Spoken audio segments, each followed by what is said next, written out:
हमारे solar system में हमेशा 9 प्लैनेट थे। आपने भी पढ़ा होगा मरकरी, वीनस, अर्थ, मार्स और सबसे दूर प्लूटो। लेकिन एक दिन प्लूटो को प्लैनेट की लिस्ट से हटा दिया गया। सोचो, एक पूरा प्लैनेट और उसका स्टेटस बस एक रात में चेंज।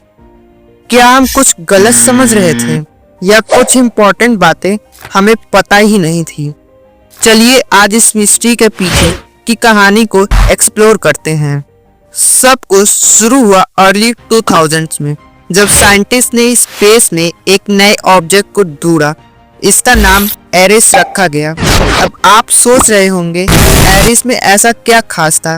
तो ये एरिस नाम का ऑब्जेक्ट प्लूटो से भी बड़ा था, और जब ये सामने आया तो साइंटिस्ट ने सोचा अगर एरिस को भी हम प्लैनेट मान लें तो ये 10th प्लैनेट बन जाएगा। पर ऐसे ही हम हर नए ऑब्जेक्ट को प्लैनेट कह सकते हैं। तब एक सवाल उठता है, प्लैनेट होने के लिए असल में क्या जरूरी है? अब तक प्लैनेट्स के लिए कुछ बेसिक रूल बनाए गए थे जिसे हम प्लैनेट क्राइटेरिया कहते हैं। ये क्राइटेरिया कहता है कि एक प्लैनेट वो होता है जो सन के इर्द गिर्द घूमता है। एक प्लैनेट गोल यानी स्फेरिकल शेप में होता है और अपने ऑर्बिट को क्लियर रखता है, यानी उस ऑर्बिट में कोई और ऑब्जेक्ट उसके साथ नहीं घूमता।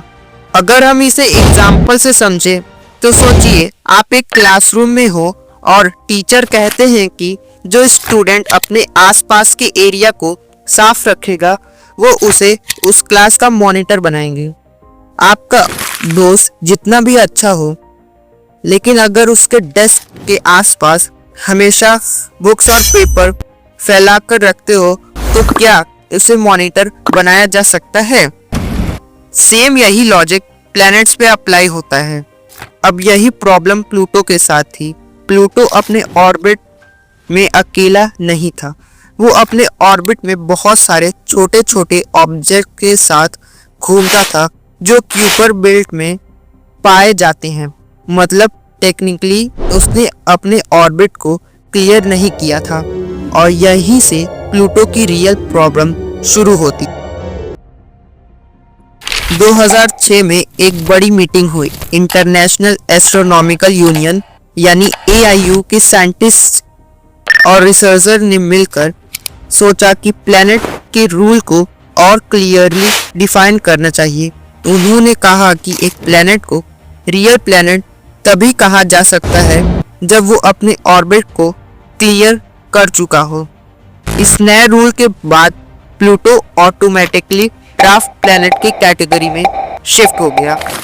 IAU के डिसीजन के बाद प्लूटो ऑफिशियली अपने प्लैनेट के पोजीशंस खो चुका था और ड्राफ्ट प्लैनेट बन गया। सोचिए, एक डिसीजन ने पूरे सोलर सिस्टम के प्लैनेट की काउंटिंग को 9 से 8 कर दिया। ये डिसीजन सुन के कई लोग शॉक में, कई लोग तो प्लूटो से इतना अटैच थे कि उन्होंने IAU के डिसीजन के अगेंस्ट प्रोटेस्ट भी किए। लेकिन इसका क्या मतलब है? क्या प्लूटो अब खत्म हो गया? बिल्कुल नहीं। प्लूटो का नेचर अब भी वैसा ही है। उसका आइसी सरफेस, यूनिक एटमॉस्फेयर और अमेजिंग जियोलॉजी अब भी वैसी ही है, सिर्फ उसका स्टेटस चेंज हुआ है।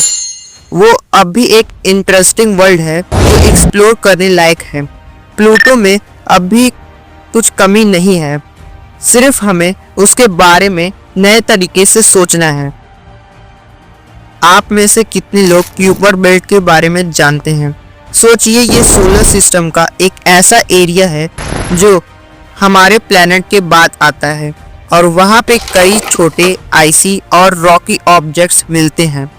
प्लूटो भी इसी क्यूपर बेल्ट में है। तो जैसे हमें ट्रैफिक जाम में चलना मुश्किल होता है, वैसे ही प्लूटो का अपना ऑर्बिट को क्लियर करना मुश्किल था। अब आप ही बताइए, क्या आपको लगता है कि IAU ने सही किया? क्या प्लूटो को प्लैनेट्स की लिस्ट से निकालना ठीक था? नीचे कमेंट्स में अपना ओपिनियन जरूर शेयर करें। तो दोस्तों, ये थी प्लूटो की स्टोरी। एक छोटा सा डेफिनेशन चेंज और एक प्लेनेट अपना स्टेटस खो देता है। अगर आपको ये वीडियो इंटरेस्टिंग लगा तो लाइक करें और ऐसे ही फैसिनेटिंग साइंस टॉपिक के लिए सब्सक्राइब करें। कमेंट करके हमें बताएं, क्या आप प्लूटो को प्लेनेट के स्टेटस में वापस देखना चाहेंगे? मिलते हैं अगले वीडियो में और कुछ अमेजिंग फैक्ट्स के साथ।